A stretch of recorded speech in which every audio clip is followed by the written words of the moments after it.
وَلَقَدْ يَسَّرْنَا الْقُرْآنَ لِلذِّكْرِ فَهَلْ مِن مُّدَّكِرٍ۔ جنبی کو، محتلم کو، ان سب کو اور نشاور کو، نشئی کو روکا گیا کہ مسجد میں نہیں جانا، تو پھر اگر کہیں ضرورت پڑی تو کیا ایسی حالت میں، ناپاکی کی حالت میں پانی میسر نہیں ہے یا کوئی مشکل ہے تو نماز پڑھنی ہے، پھر انسان کیا کرے؟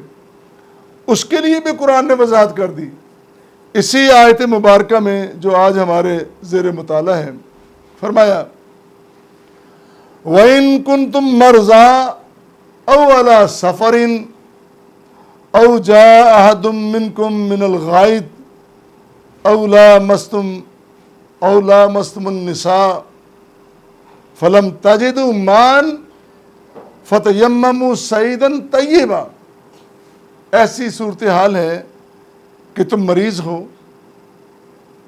مسافر ہو، یا قضاء حاجت کے بعد آئے ہو، یا تم نے اپنی عورتوں کو لمس کیا ہے اور تم پانی نہیں پا رہے، پانی تمہیں نہیں مل رہا، تو پھر کیا کرو؟ فَتَيَمَّمُوا صَعِيدًا طَيِّبًا، پھر مٹی سے تیمم کر لو، مٹی پاک ہے۔ صعیداً طیبہ، یہ مٹی اللہ نے پاک قرار دی ہے، اس سے تم تیمم کر سکتے ہو۔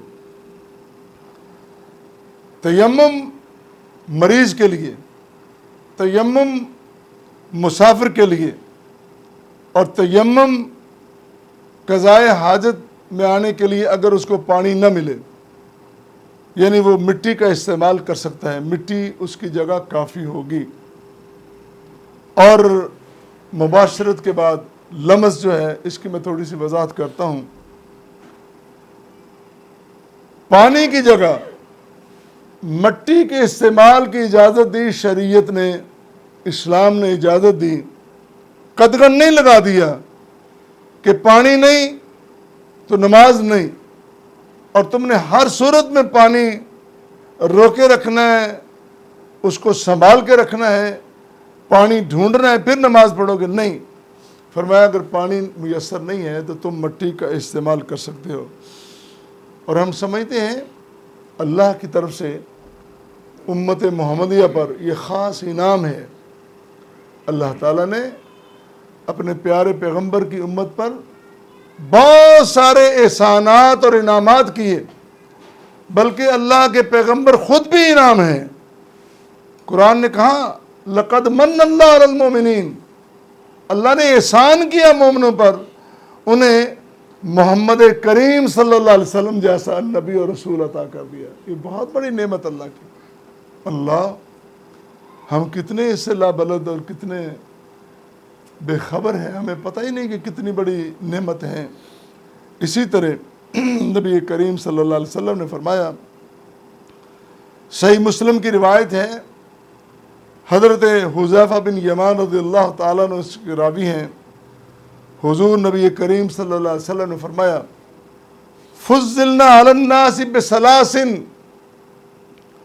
عام لوگوں پر، کائنات کے سب لوگوں پر، امت محمدیہ کے لوگوں کو، میرے امتیوں کو 3 فضیلتیں عطا کی گئیں، 3 نعمتیں عطا کی گئیں۔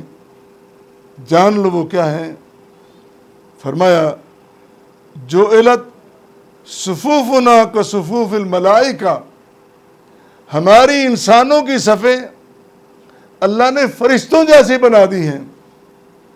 فرشتے انسان سے افضل نہیں ہیں، لیکن فرشتے علامت ہے نیکی کی، فرشتے علامت ہے پاکیزگی کی، فرشتے علامت ہے طہارت کی اور اللہ کے ذکر میں رہنے کی۔ وہ 24 گھنٹے اللہ کے ذکر میں رہتے ہیں۔ فرمایا ہماری صفوں کو فرشتوں کی صفیں قرار دیا گیا۔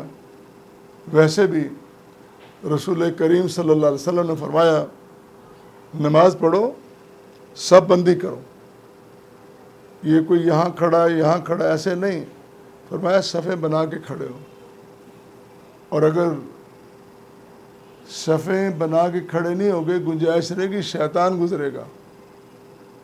پھر اگر تم نے پوری کوشش کی، سب بندی کی، تم نے کوشش کی، کہ یہ نہیں کہ کوشش ہی نہیں کی، تم نے کوشش کی، اور اگر کوئی خلا رہ گیا پھر اللہ کے فرشتے اس کو پورے کر دیں گے۔ یہ باتیں ہیں، فرشتوں جیسی صفیں قرار دی گئیں۔ پھر فرمایا وَجُعِلَتْ لَنَا الْأَرْضُ كُلُّهَا مَسْجِدًا، اللہ نے ہمارے لیے زمین ساری کی ساری مسجد قرار دے دی۔ کہیں بھی، مسجد میں، میدان میں، پارلیمنٹ میں، دکان پہ، مکان پہ، منڈی میں، کہیں بھی تم نماز پڑھ سکتے ہو۔ ساری زمین کو مسجد قرار دیا گیا۔ اور پھر فرمایا وَجُعِلَتْ تُرْبَتُهَا، اور اس زمین کی مٹی لنا طہوراً، جُعِلَتْ تُرْبَتُهَا لنا طہوراً، ہمارے لیے اس زمین کی مٹی ساری کی ساری پاک، طہور، طاہر مطہر قرار دی گئی۔ اذا لم نجد الماء، جب ہمیں پانی میسر نہ ہو۔ پہلی بات پانی ہے، اور پانی اگر نہ ملے تو مٹی سے تیمم کیا جا سکتا ہے۔ کتنی خوبصورت باتیں، فرشتوں جیسی صفیں، اور زمین ساری پاکیزہ مسجد، اور زمین کی مٹی وہ بھی پاکیزہ ہے کہ پانی کی جگہ تم اس سے تیمم کر سکتے ہو۔ یہ جو لفظ بولا ہے من الغائط، غائط کہتے ہیں نرم جگہ کو۔ اس طرح بڑی پرتکلف نہیں، پرکشش بیت الخلاء تو بن گئے ہیں۔ اب تو بیت الخلاء دیکھ کے بندہ پریشان ہو جاتا ہے کہ اتنی سہولتیں رکھی گئیں۔ جب یہ نہیں تھی، گھروں میں انتظام نہیں تھا، لوگ باہر نکلتے تھے، تو اس وقت یہ خیال کیا جاتا تھا انسان ایسی جگہ پہ پیشاب کرے جو جگہ نرم ہو تاکہ چھینٹے نہ پڑیں۔ یہ گمان ہوتا تھا اور یہ خیال کیا جاتا تھا، اس لیے اس کو غائط، نرم جگہ کو کہتے ہیں کہ نرم جگہ سے تم پیشاب کر کے واپس آئے ہو، چھینٹوں سے بچ کے آئے ہو۔